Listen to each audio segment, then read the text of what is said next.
Yeah, I think we are good to go. We are streaming now on YouTube. Okay, good evening, listeners. Good evening, everyone. Welcome to Point Five Creative Studios. Today, we're looking at the plight of Zimbabwean teachers in Zimbabwe and how they are managing through this difficult time as Zimbabweans, considering how things are. So, today, we're joined by a teacher in Zimbabwe. Her name is Sis Shumi. Sis Shumi, please, Morisai Vatereri.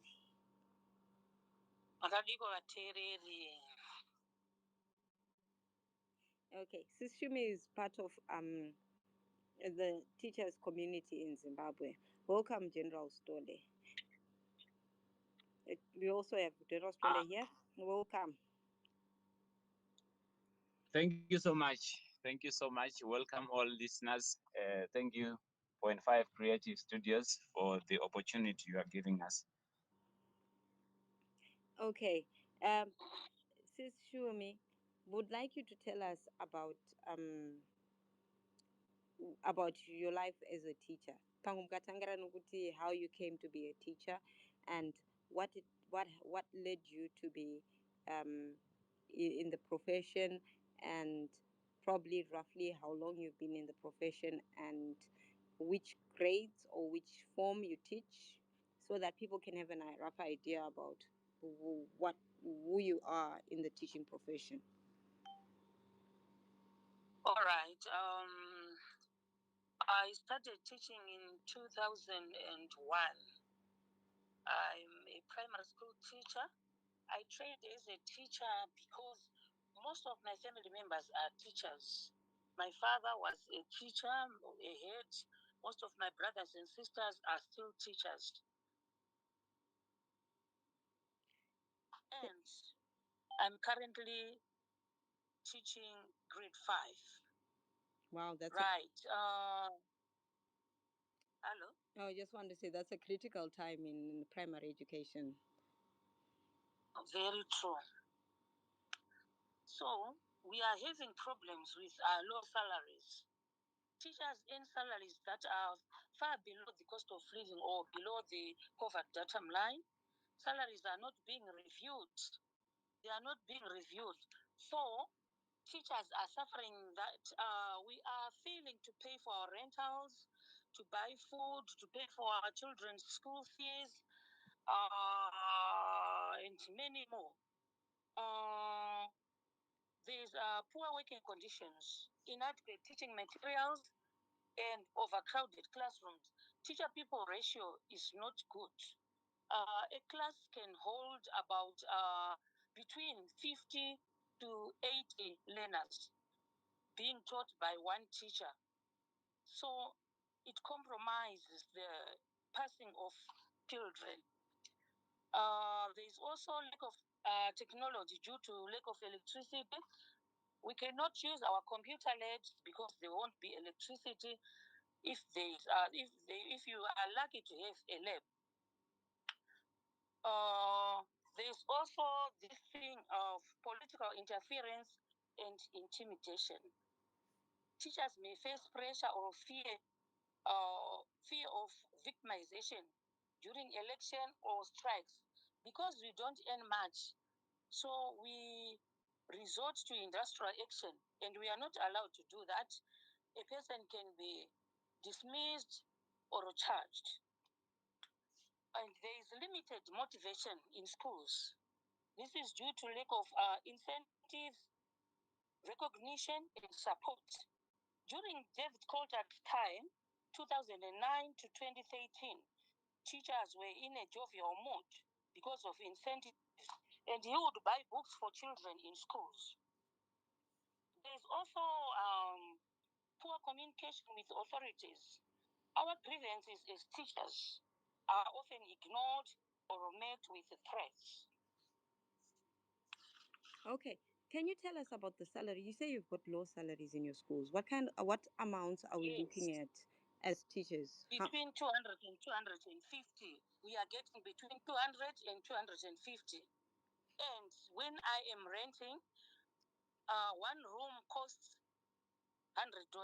So it means all what I call my salary goes to rentals because I have children. I cannot rent one room. What am I going to eat? How am I going to pay for my child's school fees or my children's school fees? How am I going to go to work? Most teachers have resorted to working when they are going to school, and you have to wake up very early for you to be on time, and you'll be tired when you get to school, and you won't be able to teach the children well. Okay, you say that there was a time you were getting a good enough salary, and that was the time when you were working during the time when Minister Coulthard was in office. Please, can you tell us what kind of salaries or remunerations that word were you getting during the time? All right, during this time, we're getting around 540.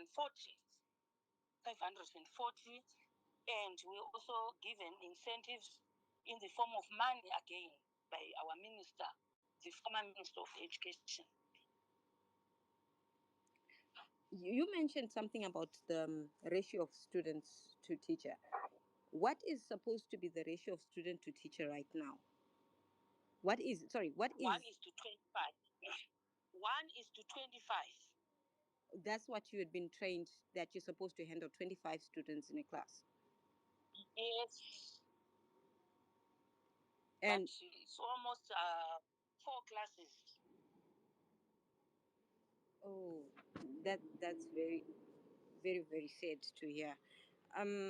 So how does this affect the students when you're having ratios of students of 1:50 in a class? How does it affect the students that you're teaching?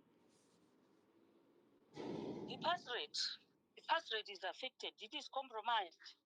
They won't pass because the teacher is hungry, teaching on an empty stomach, and the teacher is teaching 4 classes who are in one class because 80 students.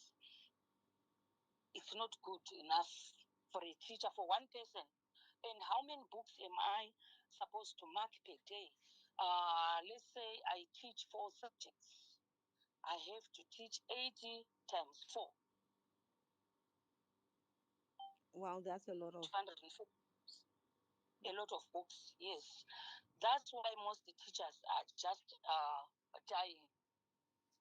We are stressed. We are suffering depression. Most teachers are suffering. That's very, very sad to know. And would you know that how many do you have the adequate number of teachers besides the student ratio? Probably would say the student ratio is. Would you have an idea how many teachers would a school have and how many they're supposed to have? Roughly, just a rough number, if you might have an idea. It differs. It differs depending on the school. Other schools have about more than 100 teachers. They are doing word sitting, but there are 100 teachers, more than 100 teachers. There is word sitting. Where there is no word sitting, maybe teachers are 35. 35, but the classes are too big. That is very, very sad. You did talk about the expenses that you come across with. You've already talked about from the 250 that you're getting that you're supposed to pay rentals of $100. How then do teachers manage their general lifestyles? Like you're talking about, you have children, you have transport, you have food. How is that? How do you then manage the gap between what is needed in your family and what you have? We have now, as teachers, we have now resorted to extra lessons, which is a burden to parents too, because they also don't have money. And we are also vendors. We buy sweets, biscuits, maputi to sell to the children. Okay, then can you tell us about the community of children that you have?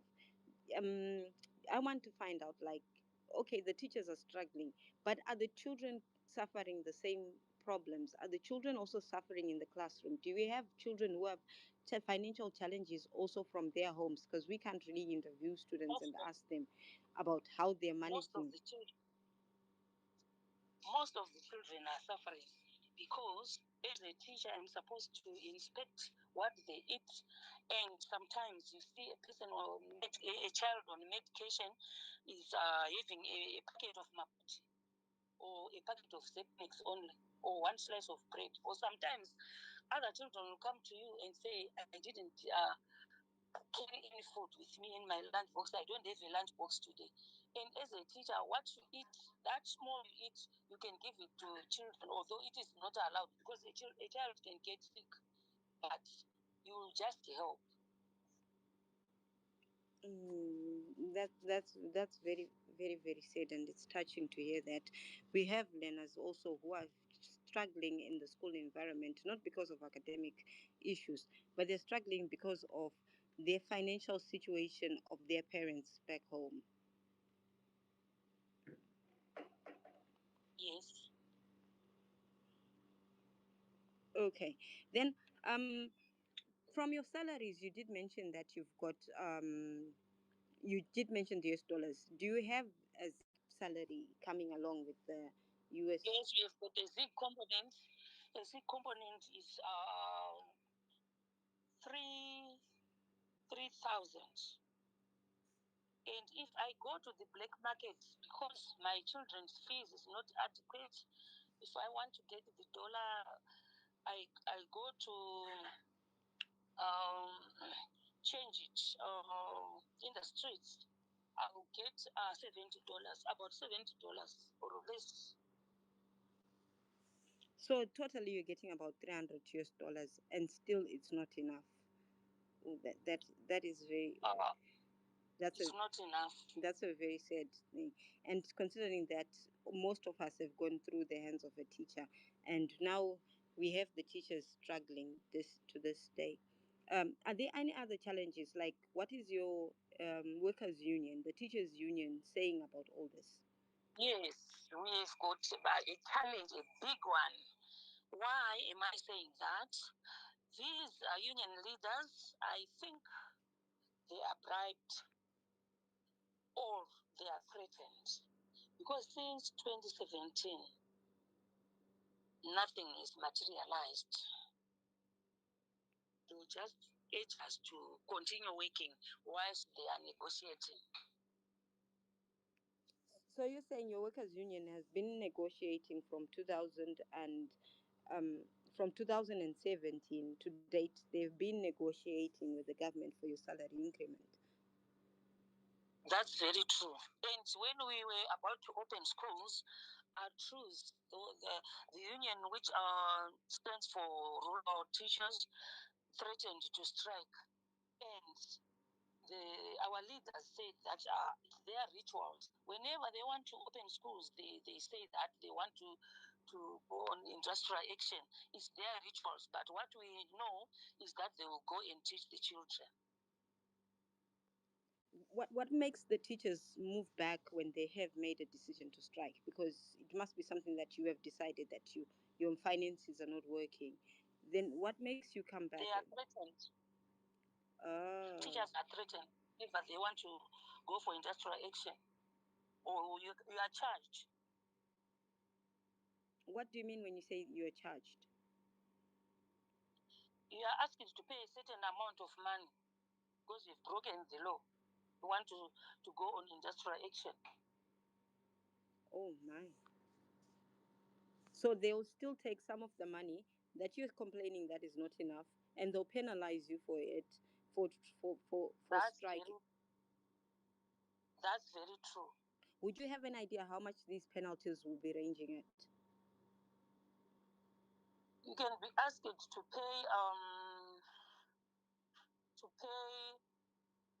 It will be deducted for about 3 months. That's for striking. Wow. Yes. Wow. Do you have an idea what makes the ministry not be turning in your direction when there's there are problems like this that you're facing, because you have a ministry that's standing up for you and a minister that's standing up for you, that's supposed to be taking care of the needs of the scholars and the teachers, probably in the same breath. Why do you think the minister has been quiet about your plight? Are they not aware about it, or what do you think, what do you make of these things? I think the minister is aware, but the education has been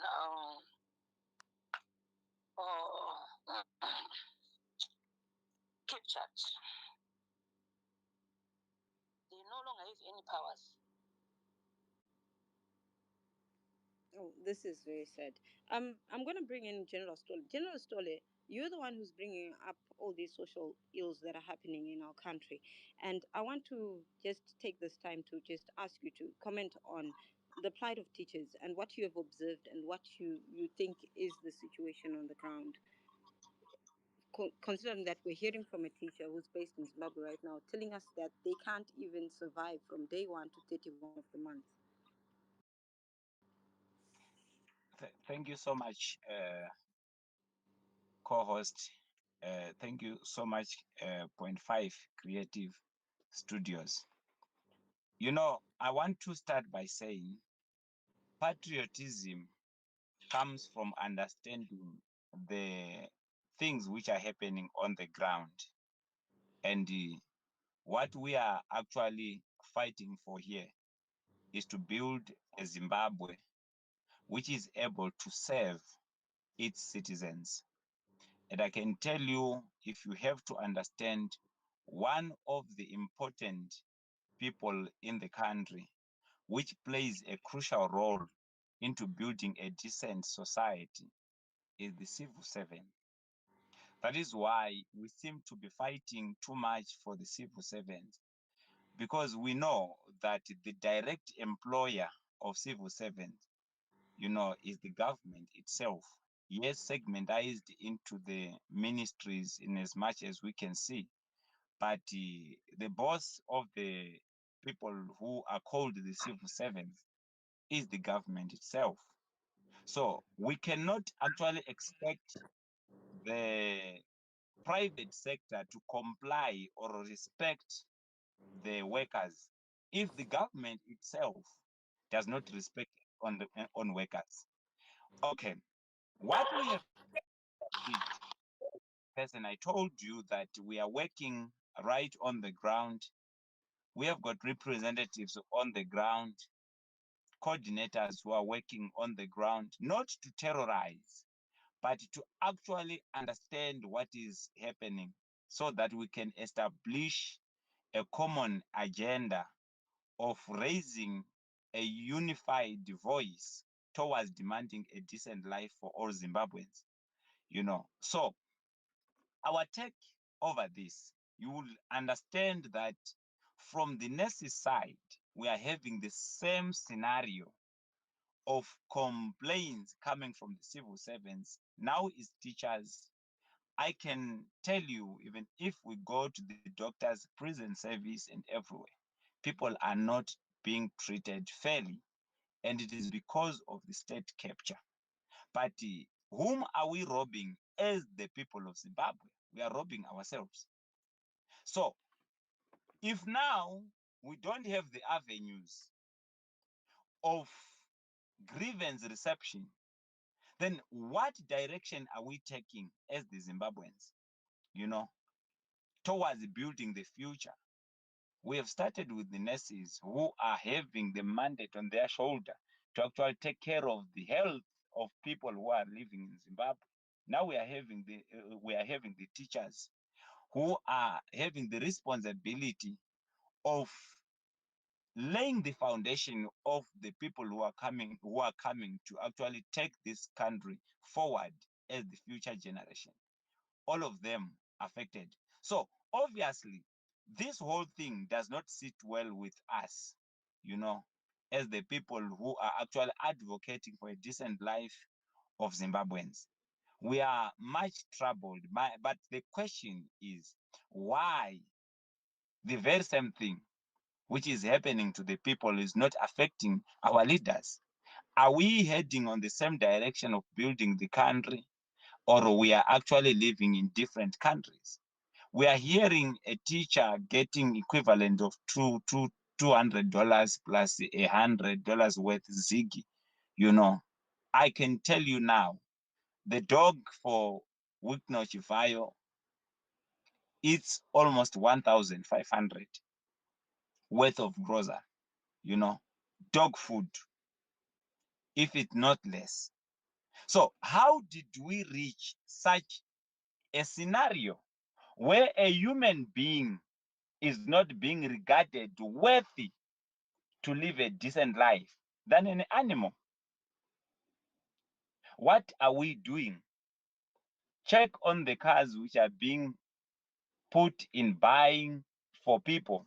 You know, we are not talking of the fact that youth which is being dished out of the cars, which is actually an indirect bribery for them to praise and hero worship.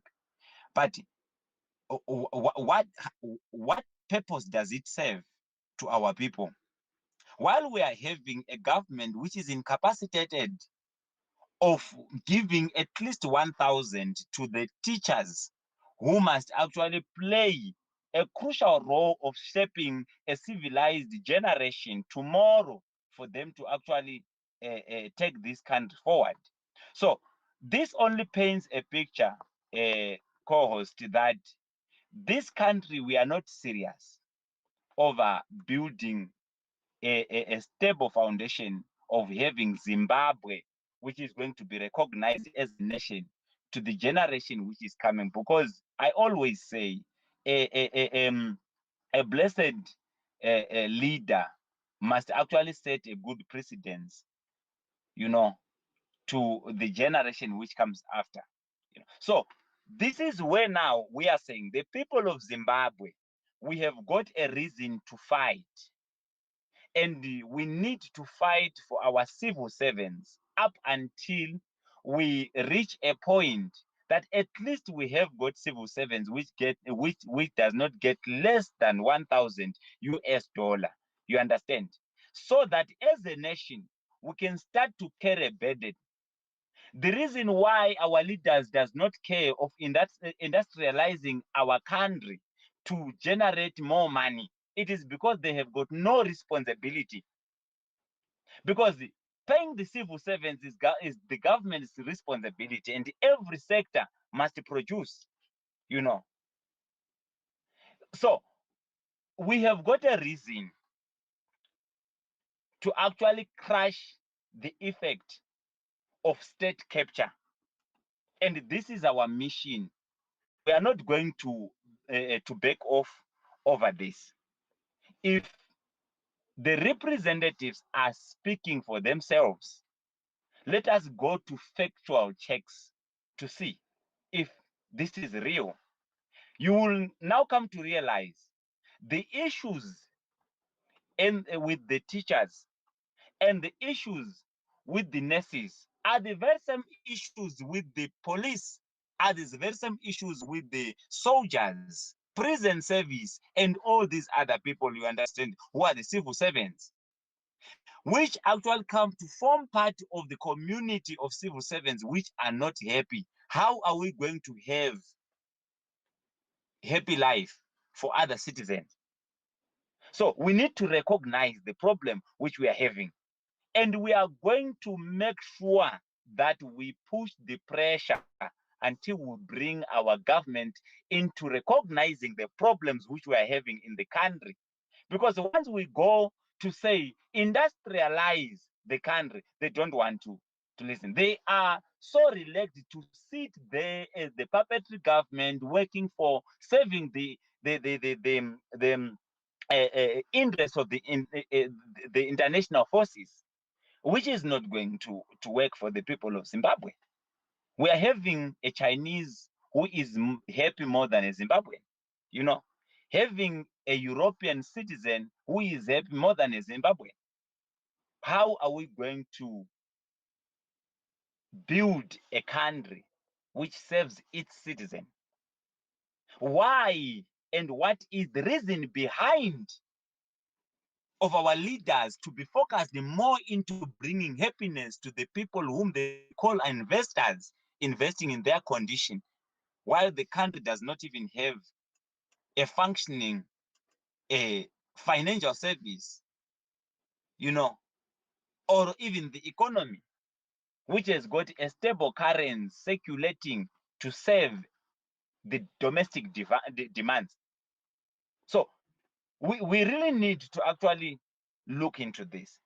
So my question, or my answer to your question, how does it sit with me? Obviously, I'm always troubled. I don't want to lie, because we are interacting with these people now and then, and we are sitting down, seeing their tears, as much as they have just laid the foundation to tell you that our ministers has got no powers. It's because the state capture has gone too deep. So if our leaders does not take our civil servants seriously, as the citizens, it becomes an automatic obligation to fight for them, because that is where we start having a stable life. Let me give others. That is my take as of now. Thank you, Jane Ostole. We got Zimbabwe freedom here. Come on, Zimbabwe. I know you came in just after Sisu Sofes talked about the kind of working conditions and the kind of remuneration that they're getting from the government. But are there any questions, or is there something that you'd like to speak towards the plight of teachers in Zimbabwe? If there's something that you'd like to share, please go ahead and share. Hello, thank you very much, Child of Zimbabwe. Really appreciate the space, and thank you to Point Five Creative Studios. Really appreciate, and hello to General Stole. Thank you so much for your contribution, and hello to everyone in the space. Kulekani, Nathaniel, and Isaac. Really appreciate you all. I hope others are going to come to the space. I've liked the space and I have reposted it. I think if everyone does the same, we are likely going to see more people coming along. I think that would help a little bit. Just to, if it's okay, can I give just a little bit of a history into what has happened before, when Zimbabwe was trying to gain its independence, the contribution of teachers, which many people have ignored and have refused to actually acknowledge. Sorry, General, I think your mic is hot. Please, may you kindly. Thank you so much. When the second Chimbranga was starting, it was noted early on that the masses needed to be educated, and teachers were heavily involved in the education of the masses across the board. Across the board. A black teacher who was fully qualified to be a teacher would be getting paid a lot less than a white teacher. The headmaster sometimes would be white, unqualified, never having taught before. But that headmaster would be expected to be in charge of blacks who have got sometimes a university degree. The same thing had happened to Joshua Nkomo. He was a social worker, and he had struggled to get a pay rise and to get recognition and even an office. Yet his superiors did not have any qualifications, yet they were getting paid more than him, and they had an office.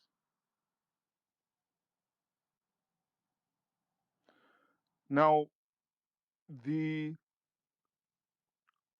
contribution that teachers could play, remember, I'm not going to say must, because at the end of the day, it's a choice, is to educate their students in the same way that during the Chimurenga, students were educated about topics such as animal farm,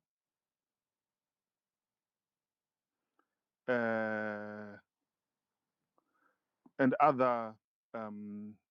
Right now, the popular one is Bella Ciao, the Italian peasant revolution, the Bolshevik revolution, the French revolution. All these, and even the miners' strikes of the UK, and then even the more modern revolutions that have taken place, for example, in Sri Lanka, Bangladesh, and including the ones that worked initially that ended up failing, for example, in Egypt. The teachers could be conscientizing children about such events through education, so that they'll be able to understand right from wrong and see where wrongs are happening. Eventually, what often happens is, as lecturers, as teachers, conscientize and teach their students, when teachers go and strike, the teachers end up having solidarity from the students. I experienced it myself here in the UK. We were going through international studies, and our lecturers were not being remunerated equally. One of them was someone who had been affected during the Windrush UK scandal, and another had come recently from mainland Europe. But obviously, the other ones were quite well remunerated. And they brought this to our attention, and we turned around and said, this is not fair. So when they were now deciding to go and protest, we went and joined them on the picket line. We added to their numbers. And we were 50 strong students. They turned around and said, no, but you students should not be coming here because it's going to end up affecting your classes. We need you to go and study instead of coming to join us on the picket line. And our response was, if you are not remunerated, you're going to teach us now. And then tomorrow, we will not be able to have you teaching us. So we want to stand with you on the picket line so that you can be as well remunerated as possible. And if we need your help tomorrow, even after we are finished, we can still rely on you.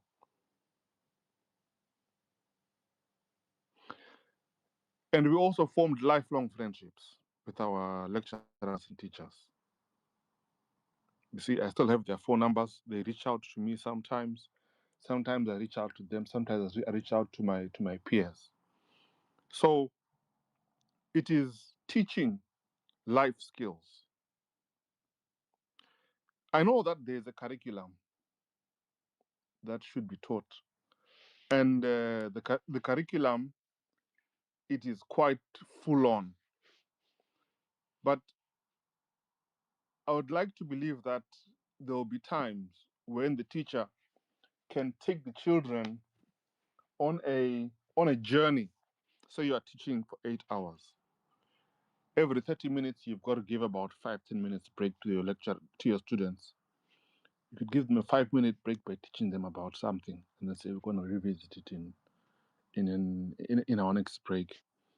You teach for another half hour. You have another 5-10 minutes break. You can even put a timer. You teach about whatever revolution you want to teach them about. So you're still covering the main things that you need to cover. But then you are buttressing that by teaching them how to represent themselves as citizens, how to become active citizens. And then you give them the choice on what they're But going to do. thank Mkoma Now, Zimbabwe. yes, Sorry, yes, you're yes, yes. talking about the curriculum. Can I just go back to Sis Sophie? Sis Sophie, what is the curriculum in that we're getting for our early learners, the grade 1s to grade 7s? What kind of curriculum are we looking at? Because there was a system that had been placed of color. I don't know what it was, but I heard about it. I had no idea what it included. But can you take us through a little bit of that so that at least we know probably some of this patriotic learning that you're talking about Zimbabwe was included in the curriculum that the learners are learning now. Sis Sophie, please go ahead. Hello? Hello, Sis Sophie?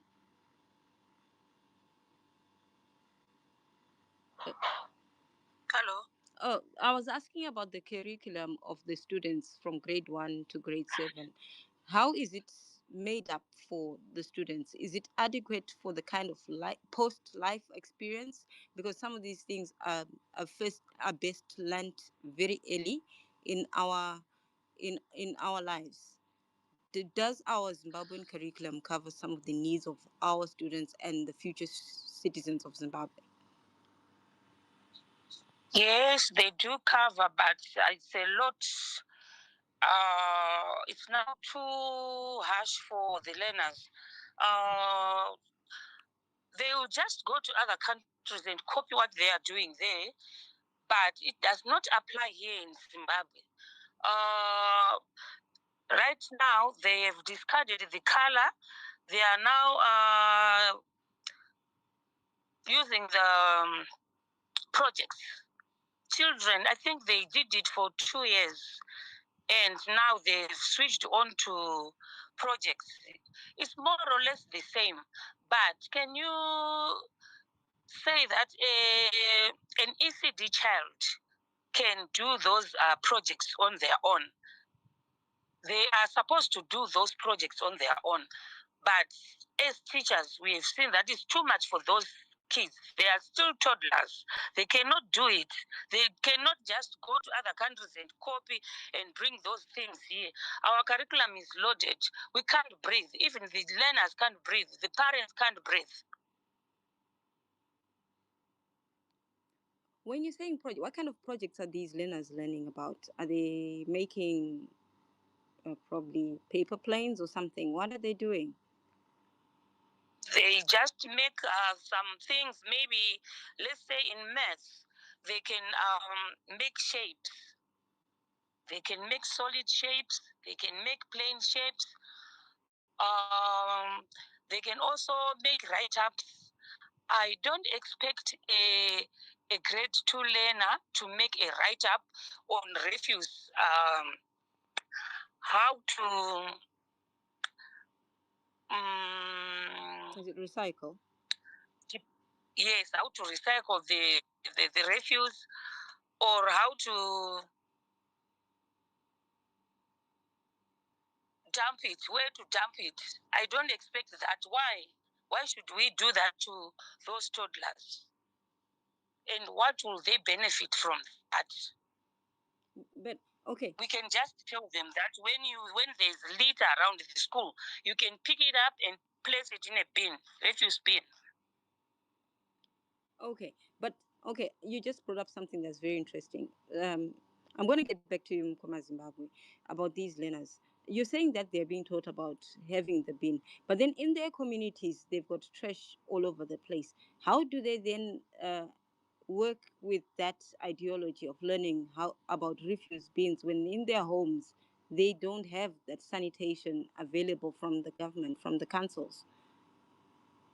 Is something that they're not only finding in the school, and at home it's a different environment for that? What is your opinion?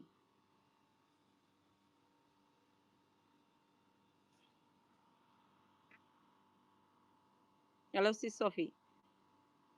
Okay, they are only taught at school. In the community, we see refuse all over. We see refuge all over. Even we can just look at a topic and teach them, like a sewage. But they can see sewage. They stay with sewage right by their doors. So we are not going anywhere. The government must first of all start cleaning the environment so that the children will learn that litter is not allowed. Litter is not good for us. Okay, thank you. I'm still inviting people to speak. General Stole, you can give us your understanding of this learning environment that is detached from the from the reality on the ground. Then Zimbabwe, you can also tell us what is it that we need to do from like learning these things. We're getting some of these things from diaspora. What can be done, considering that we got so many people in diaspora and so many educated people who've got access to international standards of education and of life, and how we can try to make an idea of what kind of education system we want our children to be having. Thank you. Thank you so much, co-host. You know, we need to look all these things from the lenses of understanding how are we contributing into building our tomorrow. You know, it has been identified from the point of political play that our education in Africa, if we want to put it in particular, we are more focused on creating people who understands things on the theory part, and most of the vocal politicians have just said these things and it has been understood. You know, the practical part of our educational curriculum does not actually serve to create people who can do productive things. So I don't know, from the point of departure from our Ministry of Education, by switching the curriculums and all those sort of things, what exactly do they want to serve? But whatever is their focus, I don't think is going to bring any change. Just to take in particular from what the teacher said, because you are teaching the litter picking to a child or a toddler, and you are teaching that, you know, cleanliness is good. But that child, after you have given him theory in the class, he's going to experience exactly what you taught him, that it is not good, because our government is failing to match the service delivery to what they are teaching at school. It comes back to the point of patriotism. You understand? So here we can speak and speak and speak. The point is, the society in which our people in Zimbabwe are living and the effort of the government must match so that we can create a quality generation. So when our people are getting affected, there's nothing which we are going to obtain, even for the whole investment which we are doing in tomorrow. That is why they don't even bother to pay the teachers, because they know that they are not putting kids into the position of bringing a quality life to represent a generation which will take over from us. Because there is one thing: time is not on our side forever, and is not on our side forever. But what matters most is that what are we going to do with the particular existence window we have to that country and to that particular time. So we are lacking patriotism. That is why we have got the whole generation which is crying. So I think that is my take, taking from the consideration of what the teacher has said. And this is the era we need to consider as the people. That is why I have said, as the people of Zimbabwe, we now need to actually move from the reflection which is painted by propaganda and start approaching the situations as they are. And to do that, we need to go back to the grassroots and to the people who are getting affected. Get the first hand information from the people who are affected, direct from them. Because you heard about the ministers. I can tell you can go and get the last report which was done by the Minister of Education, maybe to the executive. Everything is okay there. Nothing to speak about. As if we have the teachers who are crying, we have got the children who does not have adequate expectations which they need to utilize in their day-to-day learning and all those. So we have got a political drive which is protecting power and being sugar-coated by the propaganda, serving to actually push a day after the other. You understand? While we are going nowhere, you see. So what I'm trying to do here and introduce is to have the national footprint, which do the data collection from everyone who is in the country and expose, put pressure if we can as united citizens, so that our people will start to live the real life, not to be represented by the statements which are done from the people who are protecting their job.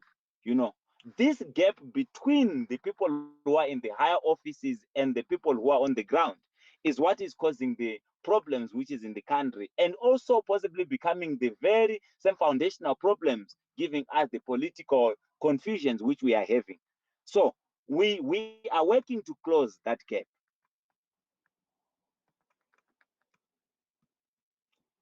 Okay, I can give you a mic. I will talk the next time I get a chance. Thank you, General Stole. Mkoma Zimbabwe. I'll pose that question again. What is it that the diasporans can bring to the education system in Zimbabwe? You've been exposed to it, and you can see the kind of struggles that our children are having. They're sitting in a class of over 40 children, 50, 60, depending on the school. These are government schools. And you're finding students who are supposed to be at a ratio of 1 as to 25, and they're doubled up or tripled. And now we have these social issues that are also partaking in, that are not matching the standards of education that they're being given, because they're being taught one thing, but then the society has got another thing altogether, which is also part of the struggles of the students of today. What is it that you can tell us about it?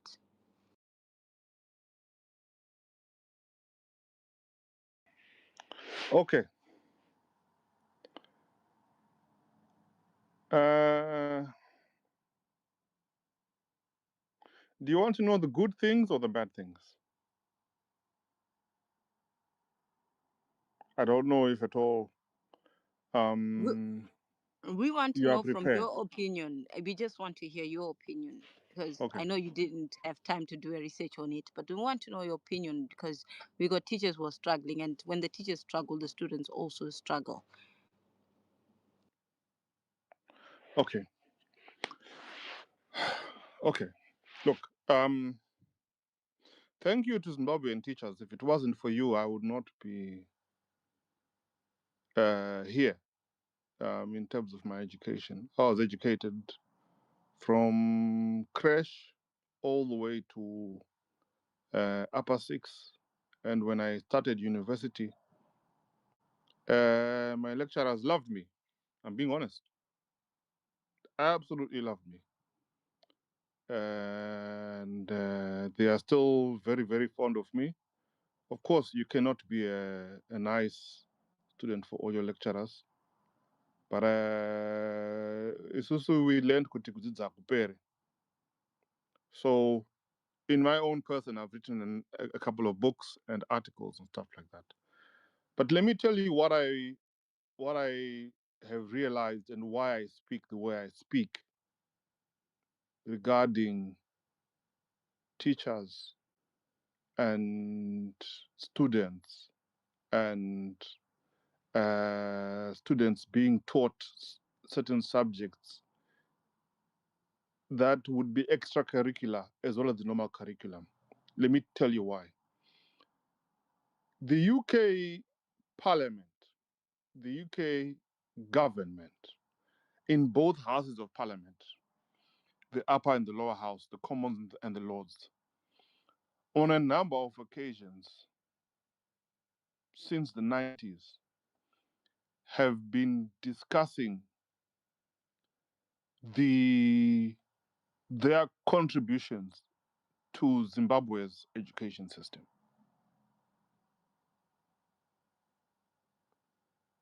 They have never wavered from that. I even know of one company that is based in Reading, and I've always said this to everybody. I'm from Reading, and I know the address where that company is. I won't out them here for obvious reasons, but I know where they are. And I've also been in there and asked them, are you the guys that support Zimbabwe education? They turned on and they told me right at the reception, yes, we support education in Zimbabwe all the time. That is our only job. And they report to the UK government.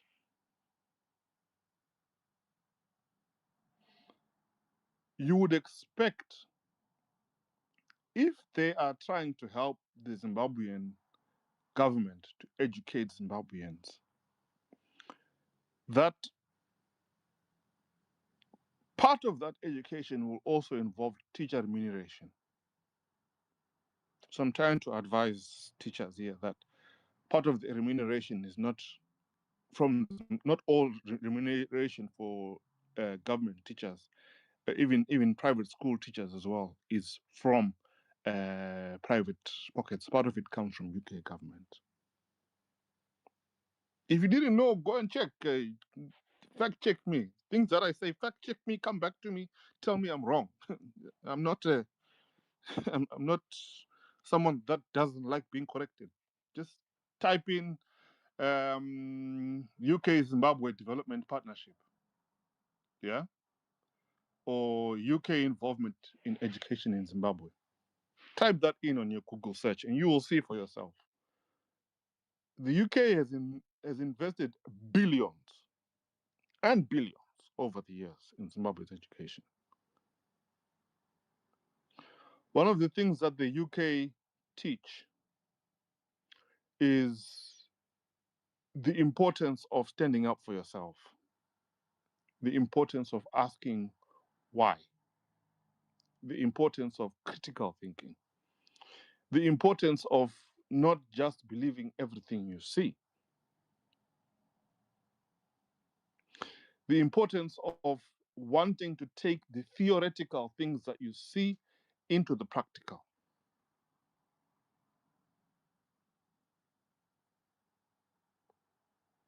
But it pains me because Zimbabweans are being subjected to a situation where the only thing that they get is the theory and not the practical tool. And we have teachers turning around and saying, well, we'll just teach them what happens theoretically, but in real life, when they walk outside, they're not going to see anything to do with, for example, recycling.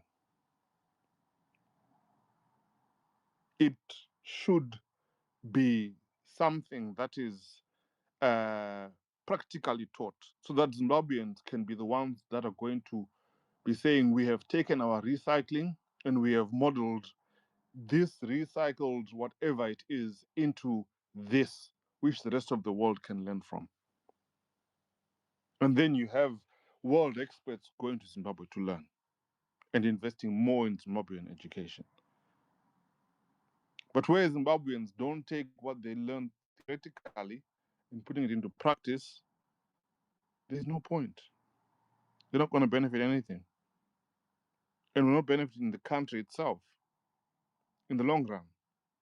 All we are doing is just being a factory machine for people that can learn, not people that can learn, understand, critique, and then execute, produce something. That is what the world is needing.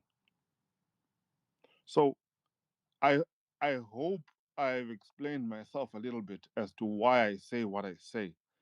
And myself, I will be lying to you if I say I can bring the kind of books that David Coulthard brought to Zimbabwe. I'll be lying to you. I don't have his connections.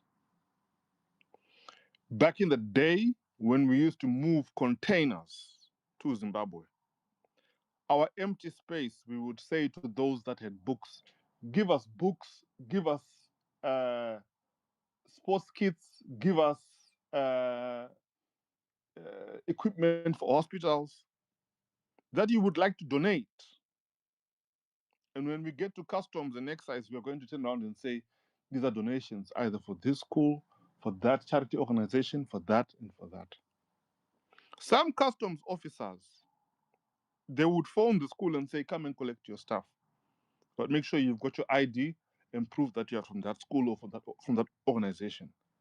Others, they would be greedy and they would say, you need to pay first before you take anything.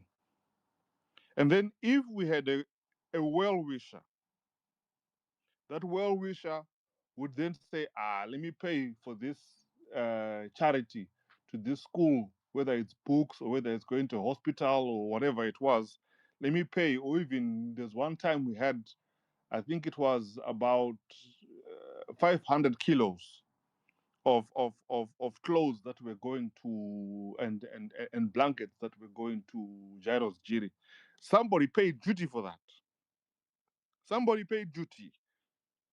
It was going to Jairus. It was literally written Jairus Jiri, but a well-wisher paid duty. I wonder if that duty actually went to the government or if it went into someone's pockets. So myself, I'm very sorry. I cannot promise that I can do something for you as a teacher or as a student at this moment in time. I can only show you that this is what you are entitled to. And if the government is taking it out of your pocket, then you could either call for redress and that's it, or you could teach your students like what other teachers did with us, and then we stand with our teachers, or you could do nothing. It's your choice. I can't force you to do something that is risky. I can't. But I can only give you, lay it out for you to be able to see it for yourselves. Like I said, if I'm wrong, fact check me. But what I know is that the UK has contributed billions to Zimbabwe's education system. And they still are. They still are. But the question that is then asked is, or that can be asked is, where is the money going? Where is the money going?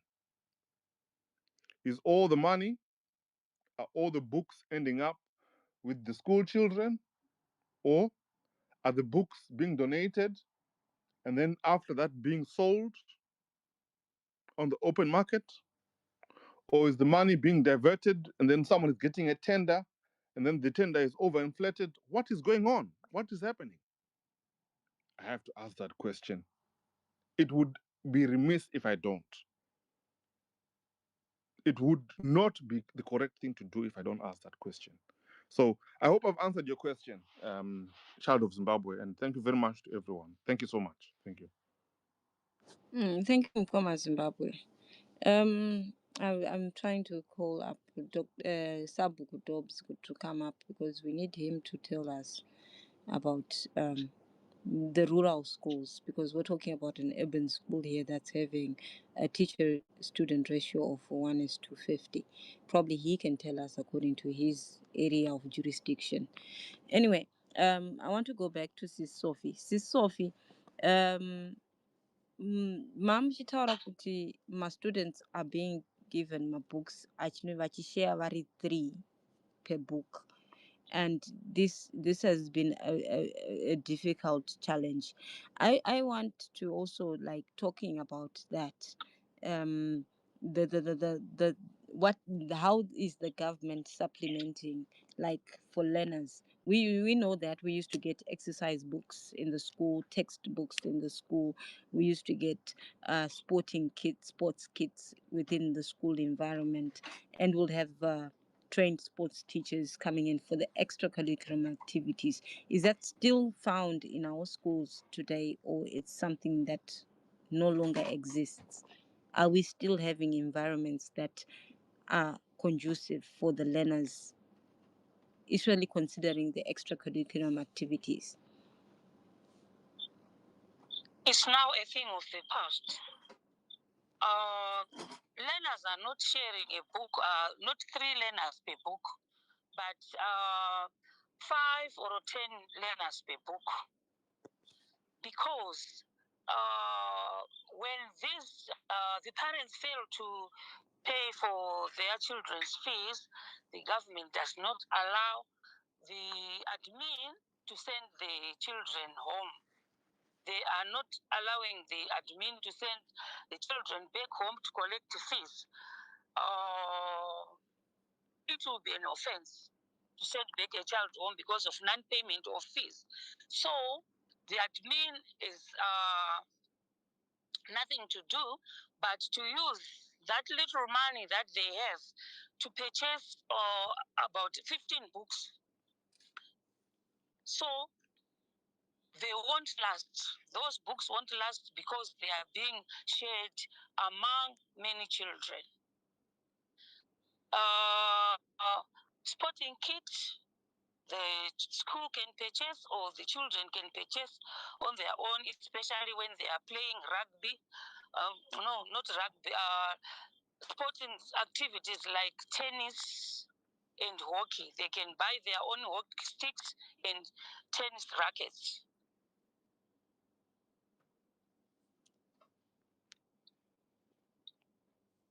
Okay. Thank you, Sis Sophie. It's quite sad that we got learners having proportion to book of 1:10. How then do they do their homework? Like, when they don't have access to the textbook, do they have? I'm just trying to imagine that you're 10 people sharing a book. How do you even comprehend what you're learning and the homework that you have to do to take home to do? How do the teachers combat that? As a teacher, you have to write that homework on the board so that the children can learn. When you get a chance to buy data, you can just send the homework. You create a group for the learners and parents. And that is from your own funds again, that you have to do this. From your own funds. Even if there's Wi-Fi at school, they don't even want you to access it. We are not allowed to access it. We ask for it and they'll just say, okay, we'll see, but they won't give us the password. They won't. Would you know why?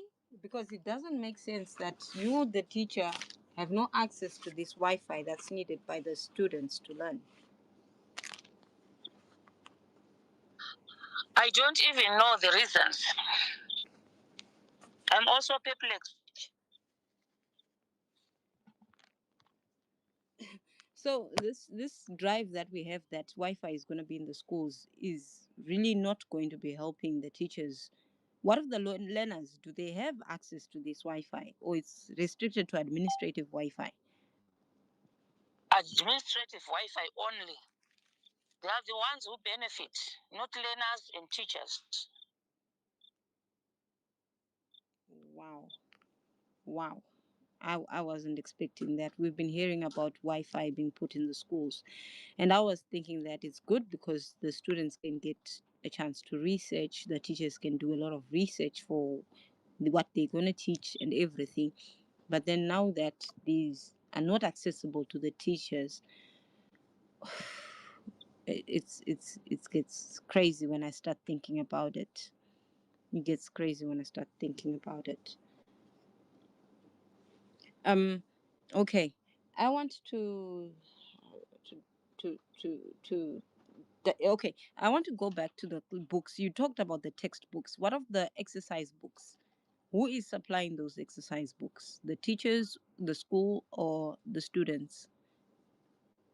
The students, the parents will buy for their children for the exercise books. And these are the same parents who are failing to pay school fees. Or how much is the school fees? Yes. How much is the school fees that these parents are supposed to be paying? It depends with the school. It depends with the school. It differs. But they are not allowed to increase before they given a go-ahead to increase it.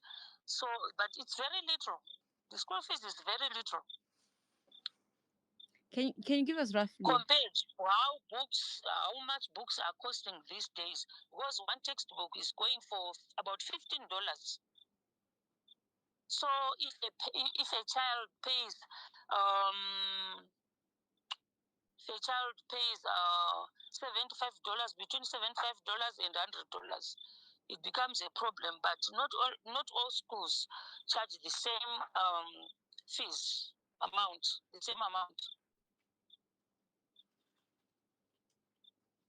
Okay, thank you. So the parents are actually having challenges in paying that $75, and you as a teacher, do you even get to pay for your own children's school fees from your own salary? Because I'm not thinking that you're getting 250. You have to pay rent, you have to pay transport, and now you have to pay fees of 75. How do you even manage? Do you have a subsidized school fees for the teachers or something? Nothing at all. I don't have to pay $75 or $100, but I also have other children. It's not one child. Other children are in secondary schools. Other children are in universities. So it's very difficult. Sometimes you fail to pay for the one in university so that the ones in secondary schools and primary schools can go to school. Wow. And we are forced to take loans every time. And these loans are for those people. Microfinance. At one time, we're not allowed to take loans which can take all your money, but nowadays they don't care. Even if you are left with $5, they don't care. But there's nothing we can do. We just go there and borrow so that our children can go to school. What's the percentage? We only have 1 meal in the evening. What's the interest rate for these loans that you have access to? Do you have an idea? how much interest they're I charging? I think I did not calculate it at the moment myself. At the moment, I'm getting very little because I borrowed 1,800 and I am made to pay 4,000 plus. Whoa. For 2 years. Yes. Wow. Okay. So we are struggling to make ends meet as teachers. We are really struggling. Every term you will be borrowing, running around borrowing. Sometimes you borrow Peter to pay John. This is very sad, but I also, as a teacher, I know you are the people who have the constant contact with learners, and I want to talk about the beam system that was there to help with the social issues of the students, because there's no way we can talk about your plight without really talking about the students. Can I ask, is the beam system working, or it no longer functions within the community? It's no longer functional. It's no longer functional. So what happens to those kids? That means, do they end up dropping out of school? How do they even process if you an adult who's employed is having these challenges?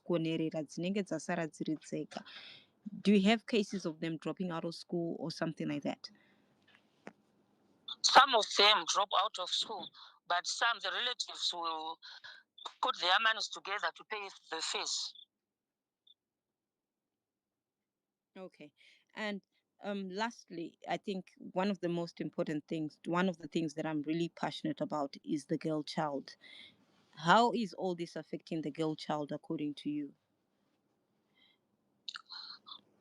The girl child is affected in many ways. Maybe the girl child sees others, they bring to school good food, so the girl child will end up being abused so that she gets something.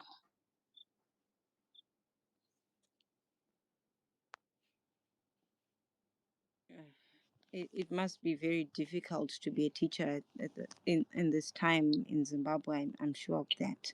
It's very, very difficult because you are a mother, you are a teacher, you are a lawyer, you are everything when you are a teacher.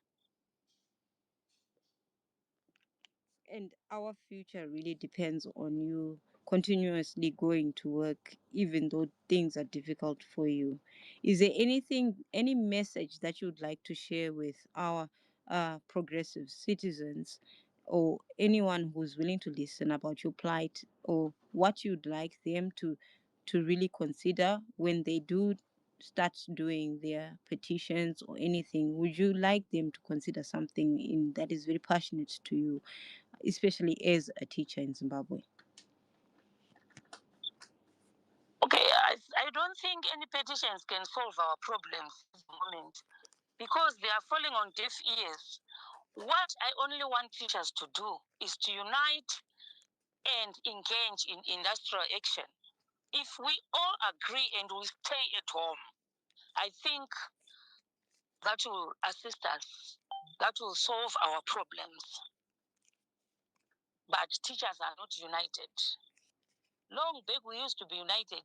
Taiti tikaenda kustrike zvichokwadi mari yaibuda taibhadharwa, but nowadays maticha akumhanyira kuti ndingaregere kuenda unoita maextra lesson, but maextra lesson acho iwayo maparents acho they are also suffering, and hazvisi fair kuti vabereki vatipe mari yemaextra lesson because vari kutokuvarawo. Nhamu yatiri kuona isusu ndiyo nhamu yavari kuonawo ivo. Thank you. I'm going to take this back to you, General Stolle. General Stolle, you are a progressive citizen, and you're the one who's also bringing up these things. Is there anything that you've got planned up for the teachers? Is there anything specifically, like, I know you want to encompass all the civil servants, but then I'm thinking about the teachers are the holders of our children's future. And if at this moment things continue to go the way they are, the next generation will be affected. I'm sure the pass rates already are telling us a lot. The number of youths that we're finding who are pregnant, underage children getting pregnant, increasing every year. It must be coming from the fact that there are conditions that are not well in our country. But pertaining the teachers and the students, what would you have to say for these students and teachers? Thank you so much, co-host. You know, it comes back to what I said last, that the missing puzzle in our equation is unity. I'm glad that our teacher has actually outlined the very same issue, that we need to unite so that we can have the common idea or the common purpose of industrial action. You know, if you can actually check on the situation which is on the ground, you'll come to realize that the division of our people is being capitalized to abuse them.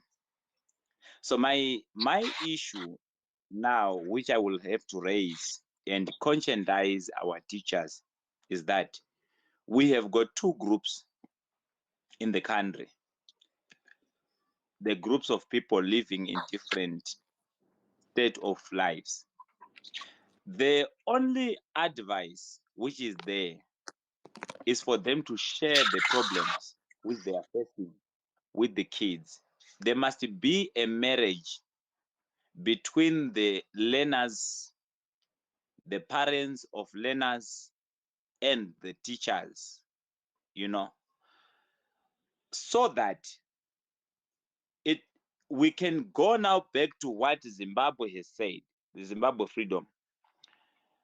The problems of teachers must be known by the learners and the parents of the learners, so that whatever they come to put forward as a resolution to take action in demand of what belongs to them, it must be known by the learners and supported by the learners.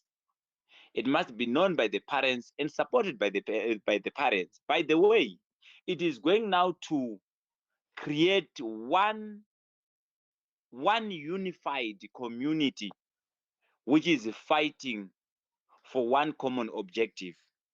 And if we can now go to such a stage where the common problems in a certain class is well supported by the people who are not belonging to that class, but understanding that working together to solve such a problem as the citizen of Zimbabwe will create a better society for us, then we are good to go, you know.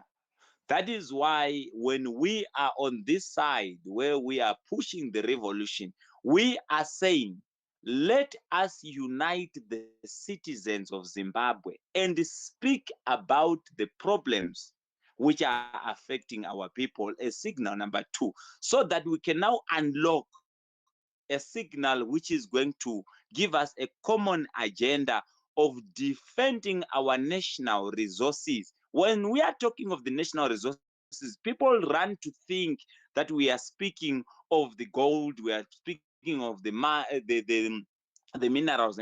No, even the human beings are the national resources. Human resources is a human resource, is a resource of the nation towards the building. So I am so passionate in making our civil society understand what we are speaking about when we are speaking of the resources. It also includes the human resources. You understand?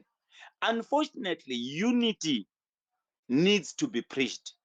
And by so doing, we are conscientizing our people and making sure that we are mentally decolonizing the people who have been actually closed of their minds of understanding the common problems which are affecting us now is going to affect the future which is coming.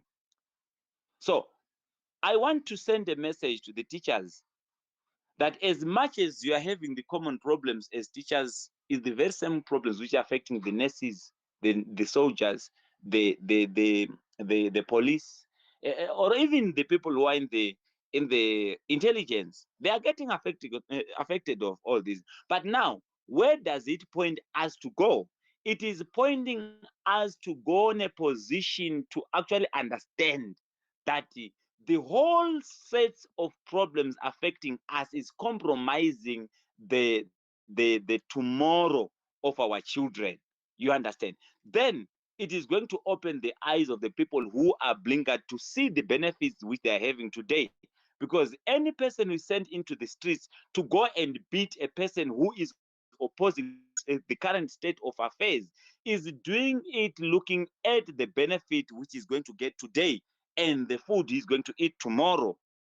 But he's not thinking of tomorrow, which is going to be lived by his child. You understand? So now we need to open our eyes, which I call the mental decolonization drive, which must be taken by everyone who is living a life which is miserable today. And we are going to fight tooth and nail as the young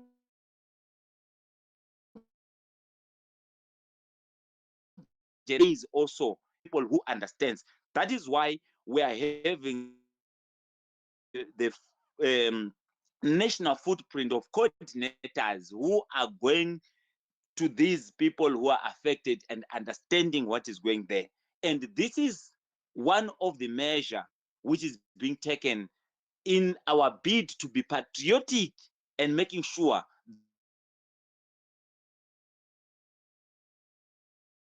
that Uganda, which was sold so that the nation as the people who are patriotic, and that patriotism must be generational now, starting from this era in which we are. So we are having a problem. We have seen that the cancer which is amongst our citizens and amongst our leaders is that of division.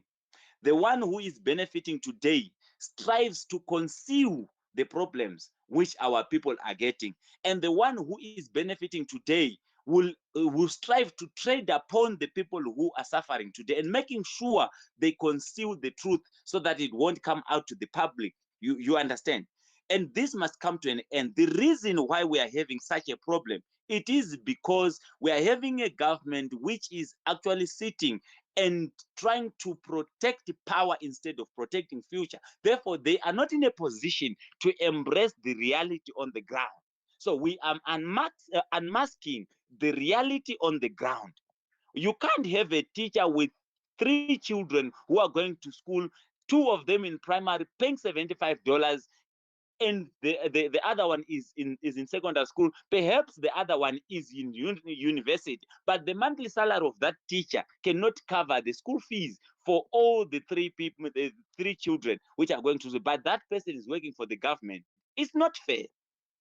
It's not fair, and we are going to fight this passionately. I think you saw I took a stage where I am now speaking to the unions of the nurses, and you can see they are telling us straight that, you know what, we see all these things which you are talking about, but we have got a political muscle sitting on our shoulders here in such a way that we are being arm twisted and tongue twisted on what to say to the public.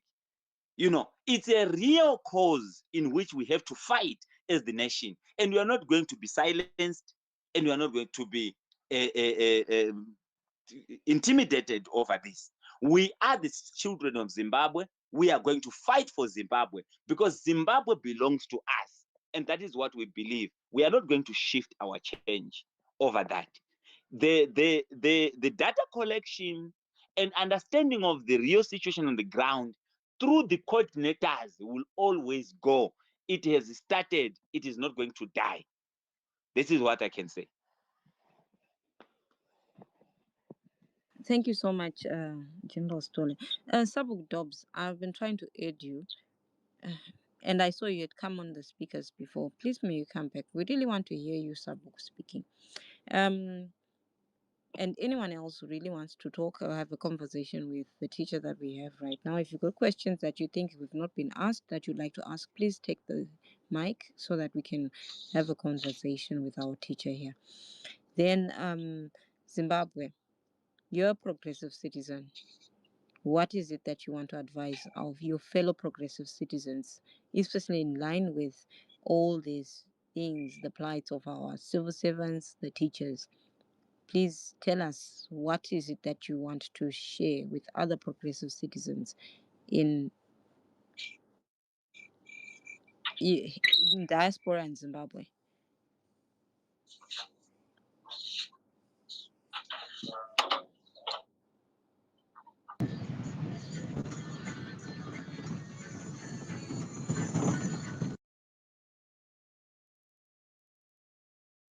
Zimbabwe, Mkoma Zimbabwe, are you there? Okay, he's probably not available to speak now. We've got Mkoma Chespazi. Would you have something that you'd like to contribute to this conversation?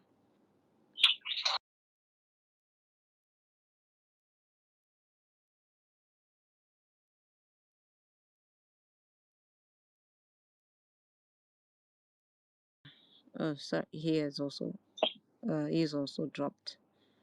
Point 5, Creative Studios. Please, if you got something that you'd like to add up or to ask, please take the mic.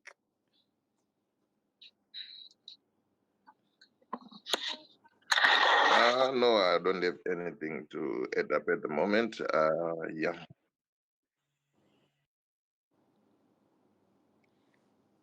Okay, thank you, host.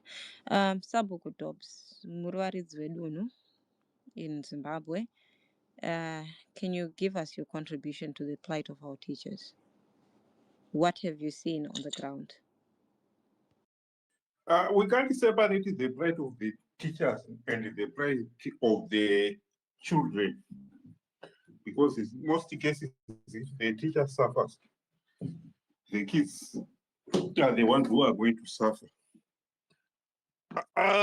In my community, I've worked on various capacities to do with the education.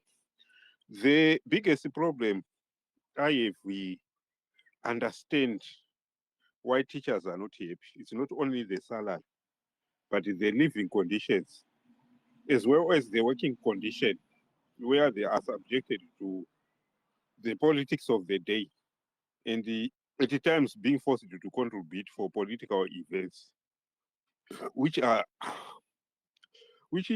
they don't benefit, but they are just made to do such contribution. And there's the issue of the ministry itself, Ministry of Education, or a Ministry of Primary and Secondary School Education.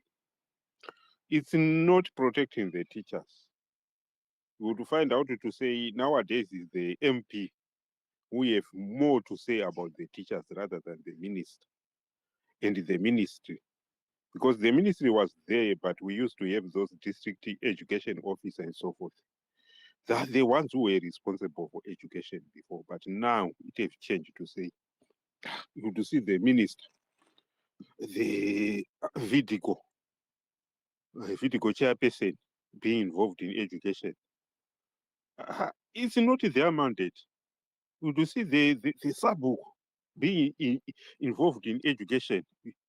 When we read it to say this is our responsibility as traditional leaders, and this is not part of our responsibility, we only need to support those who are there. They don't understand, they will then label us, and then we automatically label enemies of the government.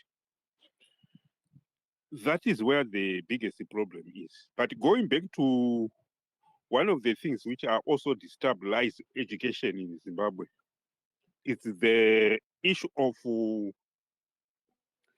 deployment. You see a teacher from Toko being deployed in Masvingo.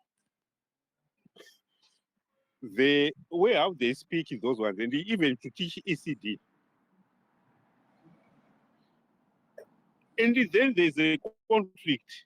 The moment he try to teach in his Zulu, while those ones are speaking Karanga, it becomes a conflict. or somebody from Matabeleland being deployed there. Something which really destabilized. And the issue of being out of communication, to say it's the beginning of the term, the teacher is supposed to be there. But because he's coming very far, he doesn't have resources to travel to his workplace. The government did not take that into consideration when it is allocating the teachers the transport allowance. They just do it for something cosmetic to say this is transport allowance, but it doesn't serve that purpose of transporting a teacher to and from, especially those ones who live in isolated areas where they need to travel even to get their salary, travel to go for holidays, and then travel to back to work. That is not there at the moment. And when they deploy, they don't consider that to say, you go to the nearest school. They just deploy where they suit. It's they can just deploy somebody there. And there's the issue of teachers themselves after being deployed to say they don't necessarily deliver because they're now being involved in side hustles because the salary is not there. And in rural areas where some of us deals with those school committees and so forth, you would find out to say there's more demand of a teacher to be with kids than in urban areas. Because even a computer itself, a grade 6 is knowing it being drawn at the blackboard by the teacher to say this is the mouse, this is this is the keyboard. You haven't seen the actual computer. That is where the problem is. And then the issue of connectivity is another issue for a student to understand about the internet and so forth. It's another issue again. Then when it comes to sporting activities, that is where the problem is. That is where most of the teachers goes for their side hustles because they can't do like what the urban teachers do, like where they can have a student for extra lesson, which they can demand payment. Then they do different side hustle, like gardening, farming, and so forth. So it's time which is required for them to spend with the kids, but it end up for them doing side hustle. And the moment you complain about it to say you can't do it, you won't see that teacher. After when he goes for holiday, he will not come back. The reason why they tell you is to say you want me to just work for nothing. They understand to say that when they are doing their work, it's just for the experience. And they are already looking for another work somewhere. So in our area, we have a problem to say they get paid well in Mozambique, they get paid well in South Africa. Once they are fluent in Changani, they will disappear to Mozambique or South Africa. And that is that. And it has become a chain over almost 13 years or so to say where teachers just come there, they just wait for 3-4 years. After that, to find him say, I'm now working in Mozambique, I'm now working in SA. And life goes like that. And who is suffering here? It's not only those teachers, because they suffer because they wanted to work in Zimbabwe, but our kids, they become then the victims. To say at times now, we end up not having teachers because it's a remote area. We have to admit it. To say it's not attractive for teachers to go and work there. They will prefer urban areas or semi-urban areas. They can't go where even The houses for teachers are leaking. They will understand to say there's no need. Where windows are not there, mosquitoes are all over. They breed in your house. So that situation is just discouraging for teachers. And the worst thing is the government don't listen. Even if you go as school committee to complain, to say, can you improve the condition for teachers in terms of school cottages? They will tell you to find donors. When you find those donors, they will tell you to say they must donate it through us. And some of the donors are not willing to do so. To say, why should we donate? We just wanted to build a school. Why should we then give somebody, an MP, our money so that he can build a school and pretend that he to assist us a lot? They no longer want it. They don't want that system. So those are some of the problems which I have experienced, to say, no, there's a lot of punishment. And the issue of how they collect the fees, to say at times you see them chasing the kids to say, oh, because you haven't paid, you need to go home and tell your parents and bring the school fees or the building fund. But you'd find out to say that same person who is chasing those kids, there are lots of alternative to get the fees. Even the days when we used to have Bima, I was asking them to say, if they can't afford, why can't you pressure the government to increase the budget allocation for basic education support, whatever the meaning of Bima was? And that same person who is chasing those kids to say, go and tell your parents, they have got their names, their mobile number. He can't even send the what do you call them, a WhatsApp to say your kids haven't paid. Can you please resolve this?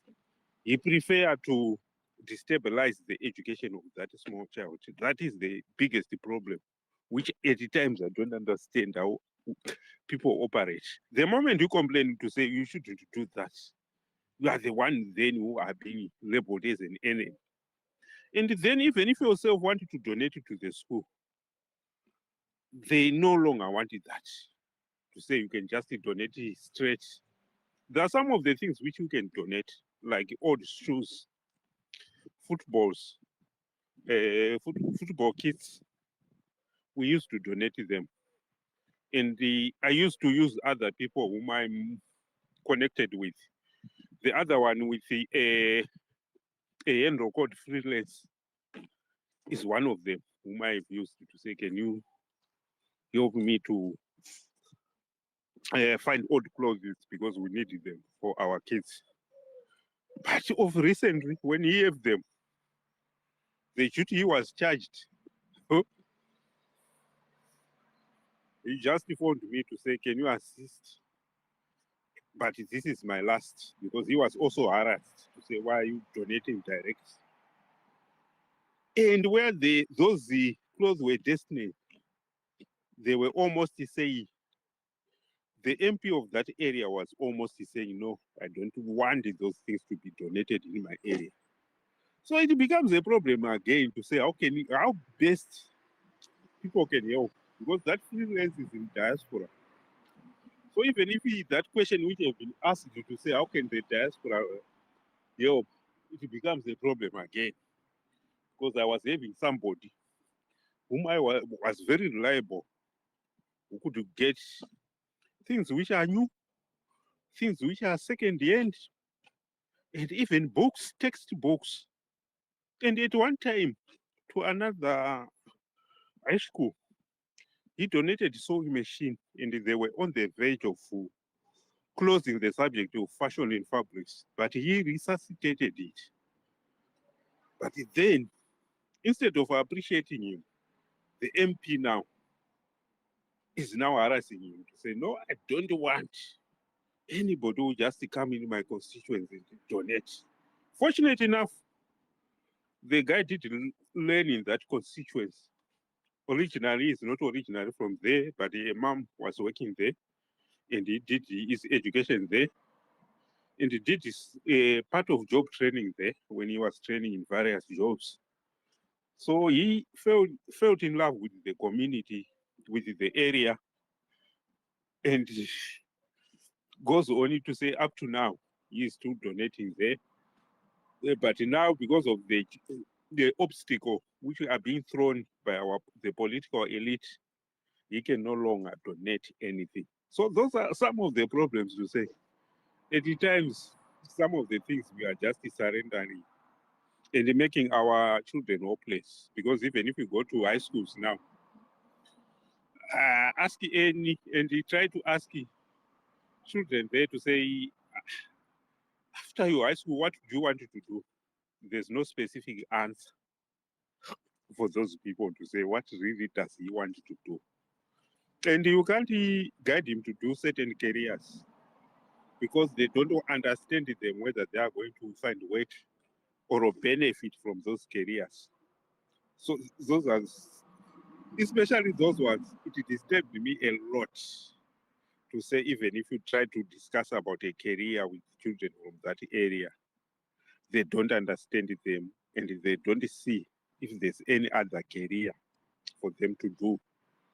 They understand they have to make money, but through working, through doing a job as a professional, it's something which they don't really understand to say, because they know people who are working in Zimbabwe, doing those work and the lifestyle they live, compared to the actual farmers who are growing sugarcane and doing something different.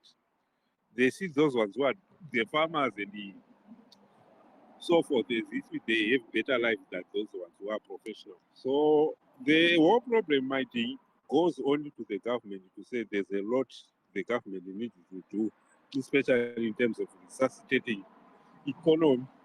Then respect workers' rights, including the teachers. Because of recently what has happened, even when they refuse the reviews, the salaries, Mutulu give money to the police, nurses, and others, but the teachers were not given anything. And right now, the cost of living is increasing, but for them, they were just ignored, and they are the vast majority of civil servants. So at times, it's an insult the way how they are treated by our government to say, how can the whole Ministry of Finance forget about the teachers? Because everybody who works in Ministry of Finance understand they are teachers because he was educated somewhere to go there. But now they just ignore those who have made them what they are. So it's something which really insults and it disrespects other profession to such an extent that you just ignore them as if they are garbage. Those were my submission. Let me just end up there. I'll come later. Thank you, Sabuku, for highlighting some of these challenges that probably the teachers are not able to come up and speak and share with us. We're about to close up our space. I just want, I know I've asked Sophie to give us uh, her own point of view and what she would like to hear. But then I want to find out now, hearing from all these submissions, how do you feel when you hear all these the Zimbabweans coming up and meeting you halfway and acknowledging that you've got challenges? How do you feel as a teacher, knowing that these are students of some teachers who today are appreciating the efforts that you've put in as teachers, as a whole body of teachers? How do you feel? All right, Shiba. As a teacher, I just feel that we are being neglected. We need to be respected because for anyone to become a professional, it comes through the teacher's through the classroom. So the teacher is very important, but the teachers are now being treated like dogs. I don't know the crime that we have made. I don't even know. So please, I request, I am asking those who are responsible to respect us, to treat us like human beings, because we have not committed any crime. We also want to enjoy, we need to enjoy our lives. We need to send our learners, our children to school. We need to have decent lives. That's all I can say to Zimbabwe. And Sis Sophie, sorry, Sis Sophie, I want to thank you for the service that you put for the Zimbabwean children. And every time that you go to work, we want you to remember that there's some Zimbabweans who really appreciate the effort that you're doing. And don't feel like it's everyone who doesn't see your effort. We really see your efforts as civil servants, trying to make sure that the learners get the education that they need. We really appreciate you. Thank you, Sis Sophie. Can we have... Thank you for giving this opportunity to air my views. You're welcome. We're going to have the final word from General Stole and Sabuku Dobbs. Then we're going to be closing up the space.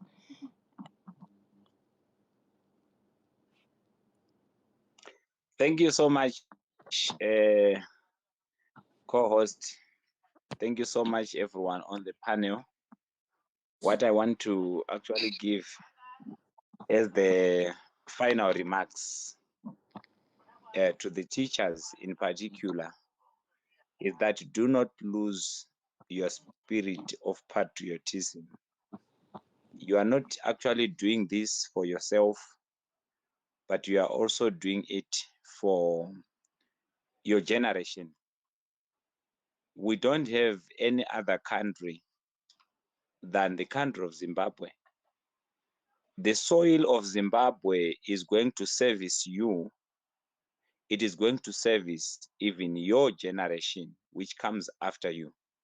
So there are certain things which we need to hang on there for the sake of patriotism in respect of our generations. So the other thing is that you need to be very particular in airing your grievances as much as you did today. Never be silenced, because a grievance concealed into your heart will always contribute into your participation. We understand that our country has got a political cancer in terms of interfering and trying to protect power using intimidations and all those sort of stuff. But now, everyone is invited to actually act. We have got only one thing which we can use to fight. Our bodies are the weapons, and we are going to use what we have. This is what I can say. But all in all, I want to actually thank you all teachers, because your sacrifices is significant to our kids, and we understand that you are sacrificing so much to actually make them understand what is life. You are equipping them with knowledge, with life experience throughout the hardships which you are facing. You have never neglected it, but let us keep continuing creating a coordination amongst ourselves as the Zimbabweans over this thing which unite us, which is the poverty striking our country, further dividing and promoting social imbalance, which no one is actually taking into consideration to address. But what I can tell you is that the power of the masses is going to fight for you. That is what I can say. Thank you, General Stole. Sabuku, but it's Wedun. Yeah, many thanks. I only have to say this to teachers to thank them for the work they are doing, not only in the classroom, but the way they represent the children, our children, because when they are with them in the classroom, they becomes theirs. So the first issue which I have to highlight, like the way how we have fought for the children to say even without a birth certificate, they can write for exam. I know it was very difficult, but if the teachers did not insist to say there's a mental harm, if other children are writing exam and one is excluded because of birth certificate, which is not his fault or her fault for failure to obtain a birth certificate. If you did not start it and push it, we could have a number of children who are failing to take exam because there's so many without birth certificate at the moment. But the good thing about it, you have fought for them. Then when it comes to yourself, highlight your problems to others. I understand your environment to say the moment you try to highlight, you become a victim, but identify some members in the community who are progressive and highlight your concern to say because of ABCD, we are not progressing. The other issue where you have to push the government to do is for career progression. You still need, because technology is always changing. So you need to keep on training, keep on obtaining knowledge. And the government must make that room to you and provide that to you, because we have the mandate to pass that knowledge to the younger ones. Then the second issue about promotion. I will talk about something which you know, but the majority of people here might not know. To say a number of schools, they do not have headmasters, deputy heads. They're only there on acting. That is done for political reason, to say they don't want to put headmasters or deputy head which are not affiliated to the ruling party. We understand that. But the teachers. Sorry, that was my mistake. Sorry. Yes, I thought it. But then promotion should just come on the merit to say who can do what, who is in the pole position to become a headmaster or headmistress or deputy headmaster or deputy headmistress. Not what they are doing to say you are only being made to act while they identify theirs, who is even more less qualified than the ones who should be there. So that issue needed to be addressed, and you need to keep on pushing it, because now they are coming out to say we have several vacancies. And the other issue you have to push again in some areas, the issue of classrooms, to say some of them are very big. I don't mean big buildings. I'm trying to say they've got a large number of students, where we would wonder to say, how does the teacher cope if he is teaching 60 kids? And how are those kids benefiting again? At times we ask to say, what occasion does one have the chance, being given a chance in the class to just answer one question? And then resources, those resources need to be available for you to be able to deliver. You need a lot of resources, especially in terms of computers, the printers, and the data itself. You need to be allocated so that you can really deliver to the children. And I understand the government would understand that. To say nowadays those things are now necessary for you to do what you must do. And who benefits? It's not you, it's the government itself, because it will be able to create more professionals and even do other necessary research, like what other countries do, or like what other Zimbabweans are doing, but they are doing it outside Zimbabwe, who are doing research and come up with new medicine, and they come up with new cars and so forth. Those things can easily happen in Zimbabwe if our teachers are well equipped. Thanks a lot, everybody. I received my mic.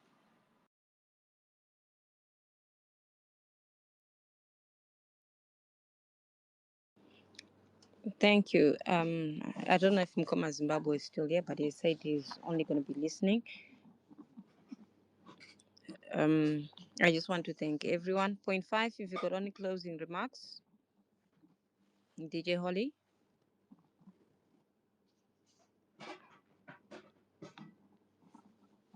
Okay, DJ Holly must be doing something in the background.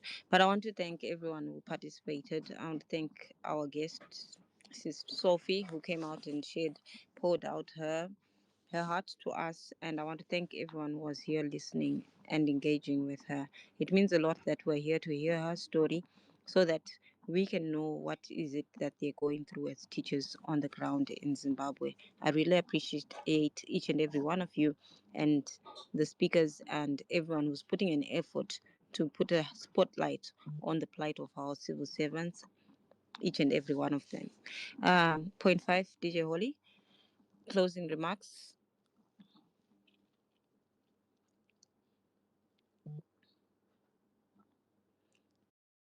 DJ Holly, do you have any closing remarks before you close the space?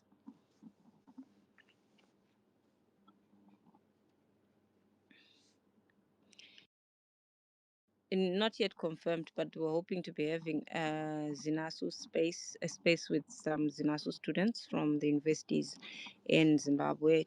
We're hoping to have it tonight. We'll just be confirming in a few minutes. Okay, sorry, I was having a problem with my device, but I'm here. Thank you very much, co-host. And thank you very much to our guest, General Stole, and our sister. Thank you very much.